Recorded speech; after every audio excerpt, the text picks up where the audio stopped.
Hey! Hear real weird and scary stories. But don't worry, everything will be fine. To descend a ladder into utter darkness, one must move in a tedious and measured manner. A single wrong step might have caused me to plunge deep into further blackness. I did not know what awaited me at the bottom. There was no way for me to find out exactly how much time had passed, but I could feel that it had been hours. My slow descent was reduced even further by soreness and fatigue. My body ached all over. There was an odor, that copper-like smell of blood mixed with a rotting putridity. It had been present throughout my climb down the ladder. It gnawed at my head and made focusing difficult. Blood rained past me from above. How did they bleed so much? I heard the dripping of liquid joining more liquid. My body was nearly ready to give out when I felt my leg submerge into something warm and wet. Water would have been a welcome change, but I knew better, more blood. I hesitated a moment. I still lacked all visibility. I would be treading blindly through blood. I peered up the ladder, but the manhole cover had been resealed hours ago. I took a deep breath and stepped off the ladder. My feet were unable to reach the bottom of the blood-filled pool. I kicked and paddled with great effort to keep my head above the gore. Blood really is thicker than water. I knew that my best bet was to stay against the wall and follow it, and hope that it would lead me to a door or some other way out. I pressed my hand against the slimy stone and swam. I hadn't gotten far when I saw a lantern suddenly flicker to life at the opposite end of the chamber. In its faint glow I could see a wooden rowboat. The blood rippled as oars were pushed and pulled, propelling the boat towards me. "Hello?" I called out. The boat continued in my direction. I was hesitant to find out who was steering, but what choice did I have? The boat reached me and I could see a shadowy figure on board. He wore a dark, ragged cloak with a hood over his head. His face was concealed by shadows. He leaned towards me and extended his arm. "Take my hand," he said. His voice was aged, but still had some strength to it. I was slick with blood. I would not be easy to grip. I reluctantly did as he said, and to my surprise, he firmly grabbed a hold of my hand and hauled me out of the blood and into the boat. I was a crimson sheen under the glimmer of the lantern. The man grabbed the lantern and sat in front of me. He set the lantern down between us and lowered his hood. He had long, unwashed white hair and a long beard, similar to the man who had opened the door for me earlier. He was elderly, but not as gaunt as the other man. I could see that he was missing his right eye. "Thank you," I said. The old man nodded. "What is this tower?" I asked. "A prison, mostly. This chamber is my cell." "How long have you been down here?" "I do not know." "Why are you here?" "I was captured." The old man smirked and grabbed a hold of the oars, and began to slowly row us back to the side he came from.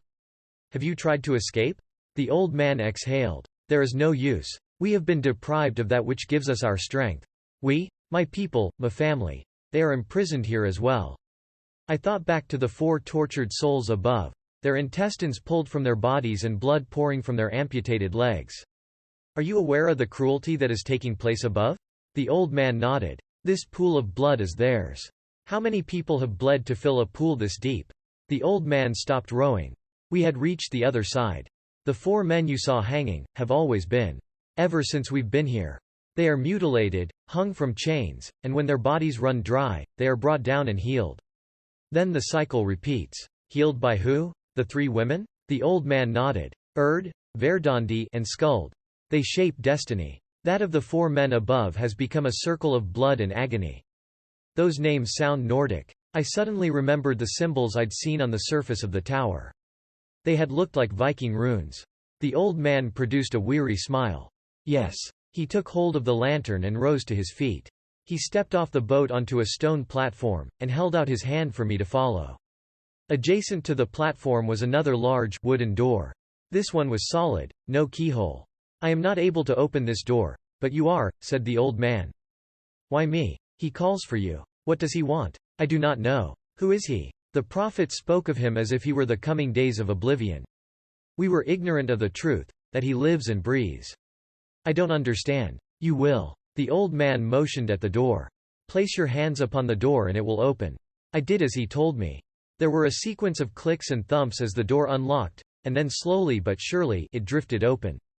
A breath of wind swept against me, and the whispering voice of the one who awaits, again said, "Come to me." I turned to the old man.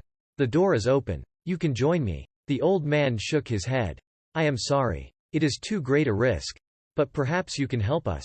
How? Find Idun. She holds the key. The key to what? To ending this. I looked back at the open door and the descending stone stairs beyond. The old man placed a hand on my shoulder and said, "My sons are down there. I have not seen them in a very long time. What are their names?" The old man had removed his hand from my shoulder and was returning to the rowboat. "I recognize you," he said. "We've never met before." The old man took a seat in the boat and raised his hood back over his head. Another round of blood began to flow down the ladder and into the pool. The dripping echoed off the chamber walls. The old man glanced towards the sound. He looked back at me and smiled. "Not as you are, but as you once were." The old man extinguished the lantern's flame, casting him behind a curtain of darkness. "What does that mean?" I asked. I could hear the movement of the oars and the stirring of the blood. I asked once more, but the old man did not respond. I stood at the doorway and peered down the long, winding stairwell. I could hear what sounded like the distant clang of a hammer striking metal. And towards it, I went. Metal on metal. Clink, clink, clang. There was a sizzle as the heated piece was submerged into water. My movements were slow and careful. I was oiled head to toe in blood. It dripped from me onto the stone steps. Clink, clink, clink, the hammering continued. The sound grew louder as I descended further. The air was becoming steadily warmer. I reached another door. Not wooden like the others, but more like an iron prison gate. Still no knobs or handles. No keyhole. Beyond the gate, I observed a hazy stone chamber lit by a faint reddish glow. A large figure hammered rhythmically onto a piece they held steady on the surface of an anvil. Sparks danced around them with each strike, as embers escaped from burning coals. I placed my hands on the gate and it slowly creaked open. Another sizzle. I inched closer as the figure drowned the object in a stone tub.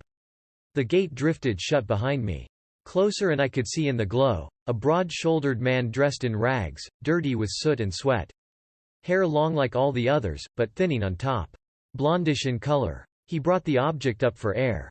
It dripped red. A blacksmith that cooled his creations in blood. He tossed it onto a pile of similar pieces. I looked around and did not see an obvious way out of the room and down to the next level. I opened my mouth to speak, but hesitated.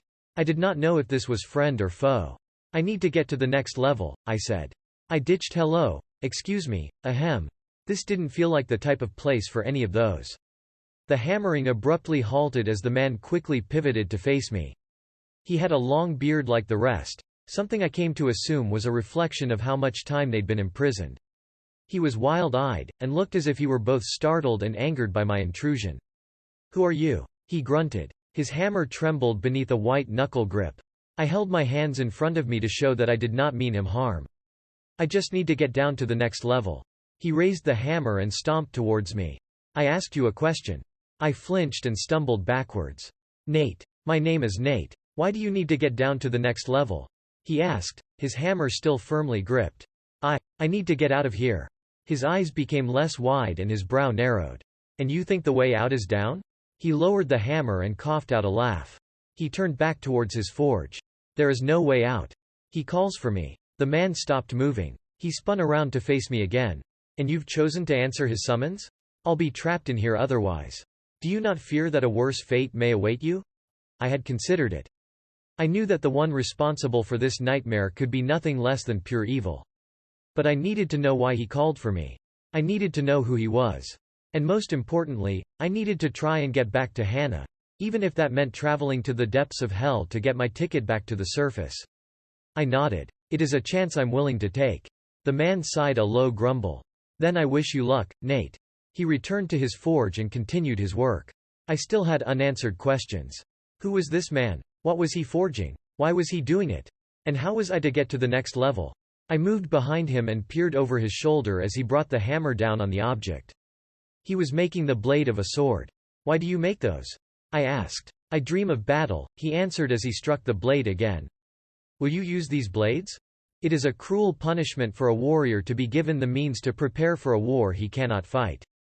"Then why do it?" The man stopped hammering. "Do you not hear it?" We stayed still without moving or speaking. I heard the crackle of the heated coals.